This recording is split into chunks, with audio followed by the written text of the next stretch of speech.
நம்மளை காத்து கொண்டு இருக்கிறது. ஏன்னா அது சரியில்லைன்னா நமக்கு எதுவுமே தெரிவிக்காது.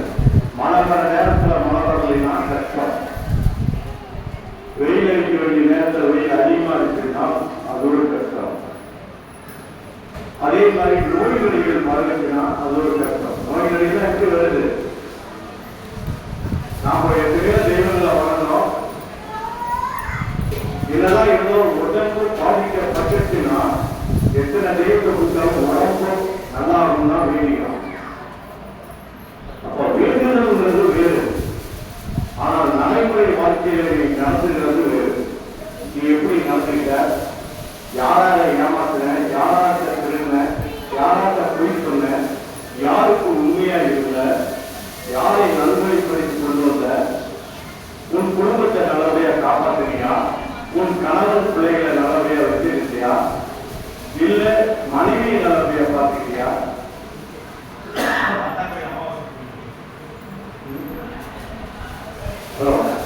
அதனால இந்த குடும்பத்துல இல்லறத்தில் யார் நல்லவன் காக்கவில்லையோ அவெல்லாம் பின்னாடி அழகி வருவாங்க.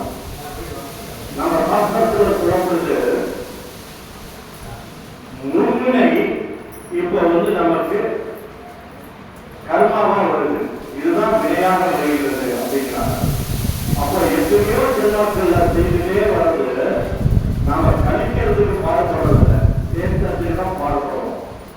அதிகப்படியான ஆசைகள் நம்மளை கீழே குழியில தள்ளும், அதிகப்படியான ஆசைகள் குழியில தள்ளும். எது வருடாது வைத்து வாழ கற்றுக்கிட்டீங்கன்னா அதுதான் ஒரு உண்மையான வாழ்க்கையா அமையும். ஆனா நம்ம எது வருட வாழ்க்கையை அமைச்சு போகிறது இல்லையா, அதுதான் மேலும் போராடுறோம். கிடைக்கும், ஆனா அது நிரந்தரமா பாருங்க. இந்த லோகத்துல எதுவுமே நிரந்தரம் இல்லை, ஆனா நீ செய்கிற பாவப்புரிய மட்டும் நிரந்தரம்.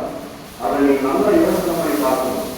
அப்போ சித்தர்கள் ரிஷிகள் இவங்கெல்லாம் எப்படி வந்தாங்க, எப்படி அந்த ஒரு பதவியை பிடித்தாங்க, அந்த பரபிரமத்தினுடைய அந்த மிகப்பெரிய சக்தியுடன் தொடர்போடு இருக்காங்கன்னா எப்படி இருக்காங்க? அவங்க உண்மையா இருந்தாங்க, தர்ம சிந்தனையோட இருந்தாங்க, மக்களுக்கு அவர்களால் புரிந்த அளவுக்கு நன்மைகளை செய்தார்கள். நாம வாழ்க்கையில இவெல்லாம் சொல்றது மக்களுக்கு இங்க எல்லாம் செய்யணும்னு சொல்லல. உன் குடும்பத்தாருக்கு, உன் இல்லத்தாருக்கு, உன் தாய் தந்தை, உன்னுடைய மனைவி, பிள்ளைகளுக்கு நீ செய்தாலே அது மிகப்பெரிய அது ஆன்மீகம். அதுலதான் சிலரை ஏமாந்துருவாங்க.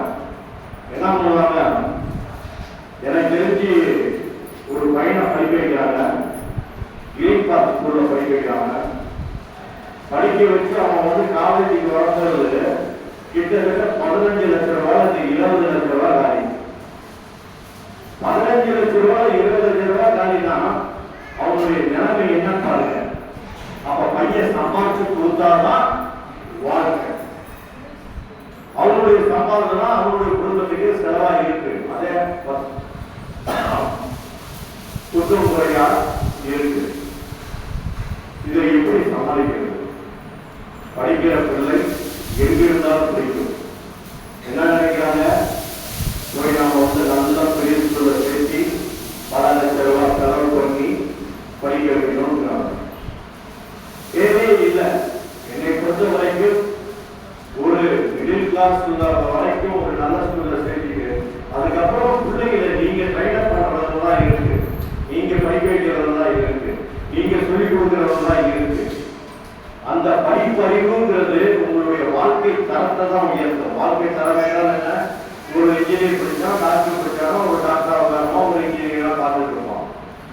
ஒரு 10 வருஷம் கழிச்சு அவன் சப்ஜெக்ட் கேட்டா அவனுக்கு தெரியாது, யாருக்குமே தெரியாது. அப்போ அவன் இன்ஜினியர் முடிச்சுட்டு மேற்கொண்டு வேலை செய்யாமீங்களா, அதனுடைய அனுபவம் தான் அவனுக்கு பெருசா இருக்கும். அதே மாதிரி டாக்டருக்கும் அதே தான். எவ்வளவுதான் கத்துக்க வந்தாலுமே இவங்க அனுபவம் 4 பேரை கொண்டுடுவாங்க, இல்ல 4 பேரை வாழ இருப்பாங்க. இவங்க மருந்து எப்படி வேலை செய்யணும் நம்ம வச்சுதான் அவங்க தெரியுவாங்க. இன்னைக்கு இருக்க டாக்டர் கூடாமே காரணம் என்னன்னா, ஒரு டாக்டர் நீங்க போயிட்டீங்க ஹாஸ்பிட்டலுக்கு குறைஞ்சது மினிமம் 500 ரூபாய். அதுக்கப்புறமா மாத்திரை அது இது பார்க்கும்போது பாவம் இன்னைக்கு மக்கள் மிக வேதனையில் இருக்காங்க. இது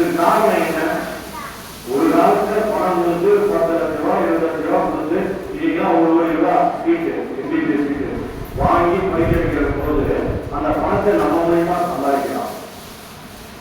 ஒரு காலத்துல சிசரிங்க இல்லாம இருந்தது. இன்னைக்கு ஹாஸ்பிட்டல கொண்டு போய் சேர்த்துக்காக போதும்